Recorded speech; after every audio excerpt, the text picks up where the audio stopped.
Hey, Dimitri here. Let's talk shooting arc. Getting good arc on your shot is one of the most important things for being a good shooter. In this video, I'm going to show you the two parts of your shooting form that give you good arc. I'll explain why arc is so important, and then I'll share some practice tips on how to apply all this to your own shooting form. Alright, let's dive in. There are two parts of your shooting form that have a direct influence on how much arc you're going to get on your shot. The first is your shooting hand at your set point. The second is your shooting elbow on your release. What your shooting hand looks like at your set point and what your shooting elbow looks like at your release are the two indicators of how good your arc is going to be on each shot. So first, your shooting hand at your set point.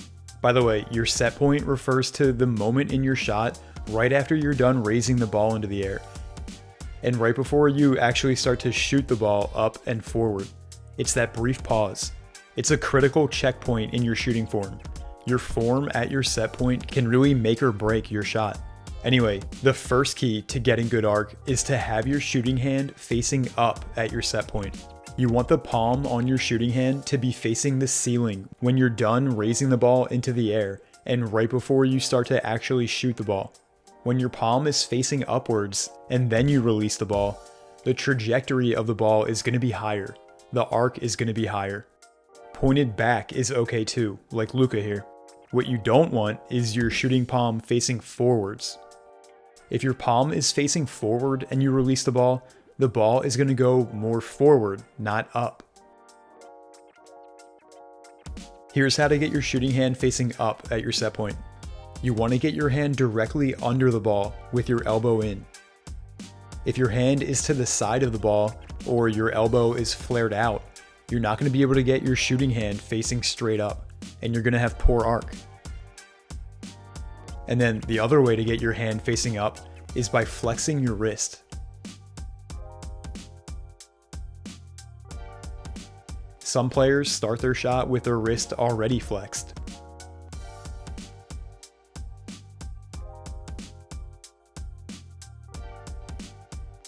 And some players flex their wrist as they lift the ball to their shot pocket.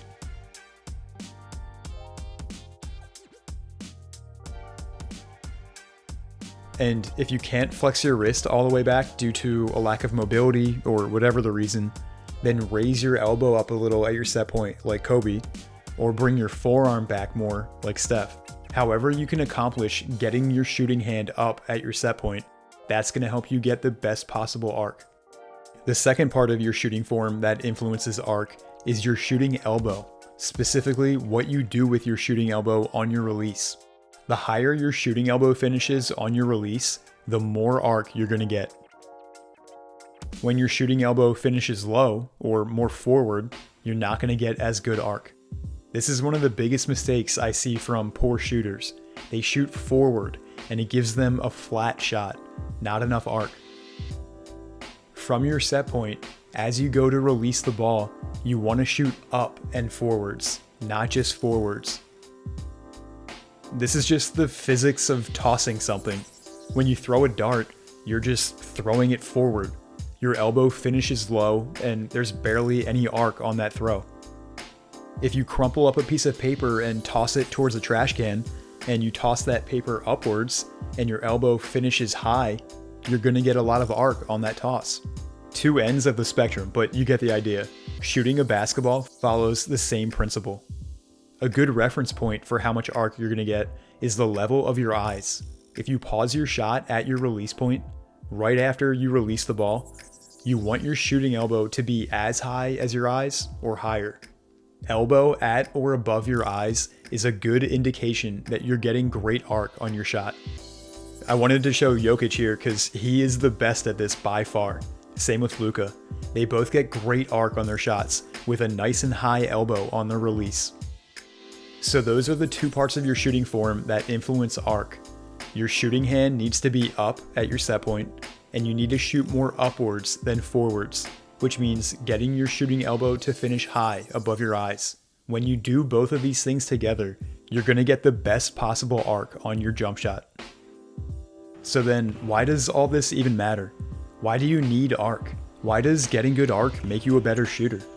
Well, arc is important because proper arc gives you the highest chance to make each shot you take. The more arc you have, the higher the probability that the ball goes in. And the reason for that is because proper arc makes the rim bigger. The higher the ball is as it approaches the rim, the more area in the rim there is for the ball to go through. Think about if you were on a ladder 15 feet high right in front of the rim. If you stuck your arms out and dropped the ball straight through the rim, there's a lot of room there for you to make it. And by the way, you can actually fit 2 full-size basketballs inside the rim at once. 3 if you make a triangle. So yeah, that's a lot of room. But if you shoot the ball without a lot of arc, and the ball is only going, say, 11 feet high, this is what it's going to look like for the ball. There's way less room for the ball to go through. The more arc you get, the more likely it is that you're going to make your shot, because the rim will be bigger. You're giving yourself more room for error too. If when you shoot a shot, the ball slips, or your guide hand gets in the way, or whatever the issue, if you have a lot of arc on your shot, you still might make that shot, even with an error in another part of your form. You can miss left, you can miss right, even a little short or long, and still make this shot. But if you shoot with poor arc, you've got to be way more accurate. Good arc gives you more room for error, and it increases your chances of making your shot because the ball has more room to go through. This is why arc is so important. Lastly, some tips for analyzing your own arc and how to practice getting more. The first thing you want to do is film yourself shooting from the side so you can check your shooting hand and your shooting elbow. If you're a right-handed shooter, position the camera on your right side. If you're a lefty, position the camera on your left side. It'll be easier to see everything this way. You can film yourself taking a free throw or shooting a jumper, whatever you want to do. Record yourself taking a few shots, and then go through the video slowly and try to find your set point right after you raise the ball into the air and right before you start to actually shoot. That real brief pause. Look at your shooting hand. Which direction is your palm facing? Is it up or backwards? Or is it forwards a bit? If it's pointing forwards, this is the first thing you want to work on. Get your palm facing up by either flexing your wrist back more, or if you can't do that, lift your shooting elbow more or bring your forearm back a bit. The second thing is your shooting elbow at your release. So scrub forward to your release and pause it right after you shoot the ball. Now take a look at the height of your elbow. Does it look like it's at your eyes or higher? Or is it too low? Do you shoot more forwards than upwards? If you're not getting your elbow up high on your release, I recommend going right in front of the basket and making 250 shots a day, right here.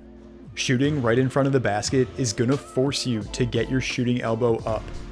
Because if you don't, if you shoot forward, you're going to hit the rim.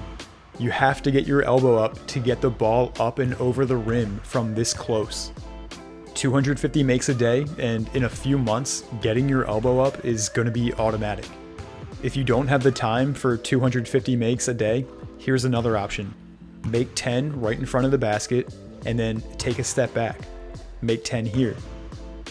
Take a step back, 10 here. All the way back to the free throw line. And each time you step back, focus on getting that shooting elbow just as high as you did right in front of the basket. Start every shooting workout with one of these two options, and over time, you're going to be getting great arc on your shot on a consistent basis. Alright, so that is how to get good arc on your shot, why arc is so important, and how to practice it. Thanks for watching, and I hope you learned a thing or two. I'll see you in the next one.